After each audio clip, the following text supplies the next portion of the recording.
Hi again. So the question is ones and zero. This is the problem of the day, right? So the what is the question? Let's see.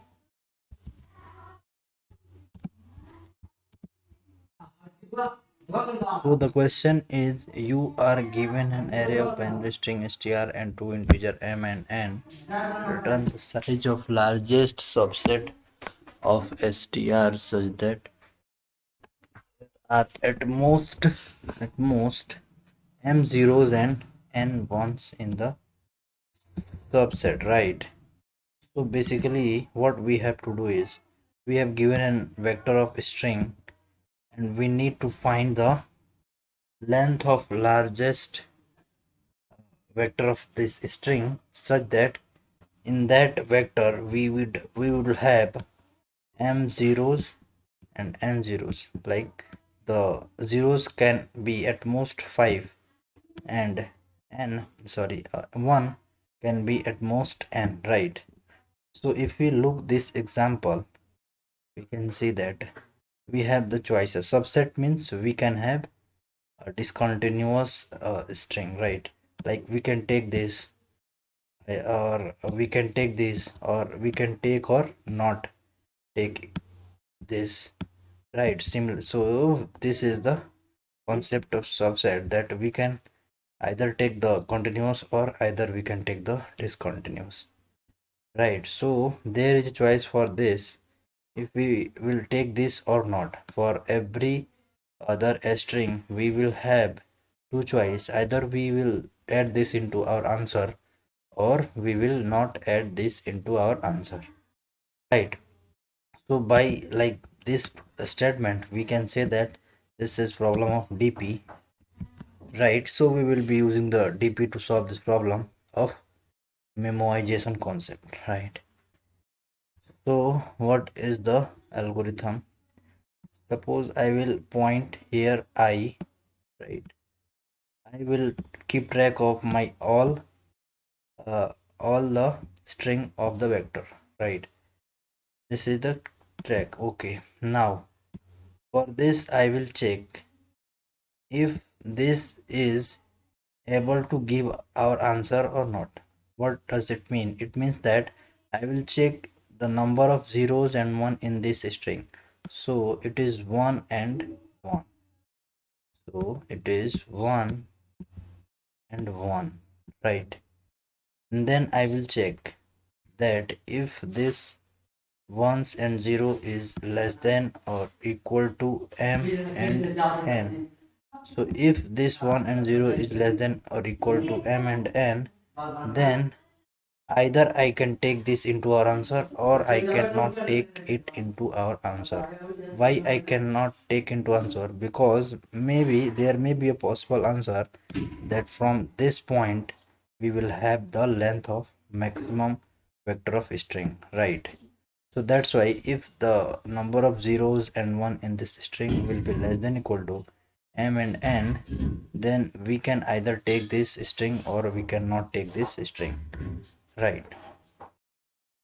This is the first case, right? The second case is that if the number of ones and zeros is not less than equal to 5 and not less than equal to 3, so we cannot take this.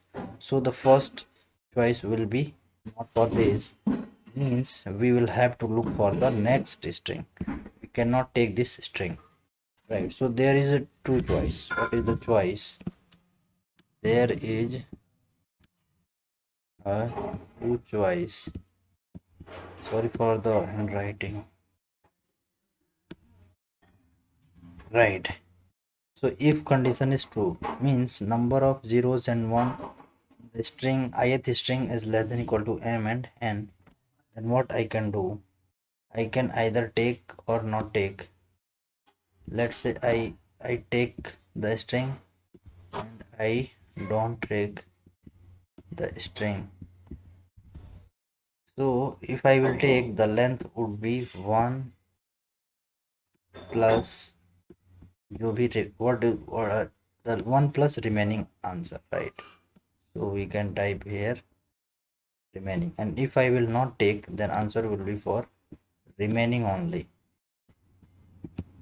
right? And I will, for maximum, I will take the maximum of this. So here I will take the maximum, right? And if I will not take the ith string, I will have to look for the next string, right? So I will have only remaining answer, right? And after this I will take the maximum of this, right? So what I would can say that first of all I will check the number of zeros and one at the ith string, and I will check that if this is satisfying the required condition, that is less than equal to m and less than equal to n, then I can take or not take, and I will return the maximum of that, right? And if this is not satisfying the condition, I will return the next answer, that remaining answer, I plus 1th answer, right? Now look for the base case. Base case is that if I would be at last string of the vector, then I will check in this also if number of ones and zeros is less than equal to m and n. Also we need to take care of that if I will take the number of, for this condition, if I will take the, let's say if I check for ith string and we taken the this string, then m and n will be decreased by whatever the number of ones and zeros in the ith string. So here m and n also decrease. Here it will not decrease because we had not taken. Here it will not decrease, right? So at this position we will check the number of zeros and one, and if number of zeros and one is less than or equal to m and n, then I will return 1. Why return 1? Because the size, because this whole string will consider to be as a size of vector as a 1, right? So we'll check for if I is equal to last string of the vector, then I will check if the number of ones and zero is less than equal to m and n, then I will return simply uh, 1. Otherwise I will return 0 because I cannot take this, right? So this is the whole concept. Now this is the recursive code that we have to memorize. So for memorization we will look for the what is the number of variable that are changing. So the changing variable is I, right, m and n, and I is basically, if you look the constraint, I is basically maximum 600 and n m is 100. So I maximum range of I, we will make an array of size 605 to be in safe side. For m we can take 102 or 105,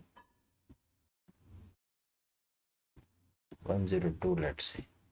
For n we will take 102, right?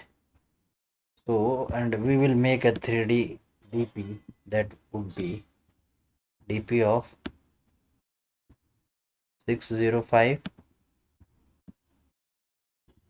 that is for I, and dp of 102, that is for m, and dp of 102 again for n. So this will be the dp, and we will do the simple memorization concept that if the uh, I and an m is already solved, then we will return. Otherwise after solving we will first store into the dp and then we will return. So now let's check the code. So this is my main function and I have called solve function, right? And before this I have created a dp of for I, n and m, right? M and n. So I will be basically maximum 605 for the safe side, n and m I have taken 102, 102, So let's see the solve function. So solve function, I have passed the vector of string m and n. For I pass 0, right? So the base condition is very simple, that if I will be last string of the vector, I will store the vector into temp. I will calculate once in that string, that I have created a function for get one. So here is the get one function that will count the number of character 1 and return the count, right? So I will have 1 as a number of 1 and number of zeros, and then I will check if zeros is less than equal to m and 1 is less than equal to n, then simply I will return 1, because this whole string will be considered as a length of 1, right, in the vector. Else we will return 0. Now we will check if I, m and n is already solved, that is not equal to -1, then we will return simply dp of I, m and n. Otherwise we will take the current string, again we will find the number of 1, number of zeros by that function, and then there will be a two answer, that is left and right. You can call any name of variable, but I have put it left and right. What does it mean? It means that I will check if the current string is satisfying the condition or not. If 1 is less than equal to n and 0 is less than equal to m, then the left answer, one possible answer would be consider that string, that is 1 plus, solve for the remaining. For remaining, the number of zeros will be m minus zeros, 1 will be n minus 1, and the I will be incremented. And if this condition is not true, that is you cannot take that string, then this will be for all, this will be considered as all that I cannot take, right? So the condition is, if this is true, I can take or not take. So the take condition is this, and this not take condition will be for all the ith condition, right? So this is for not take. So not take will be solve m and ni plus 1, and then I will simply return, after storing the maximum of this answer, right? So this will return. So this is the simple concept and code. You can check it out. Thanks.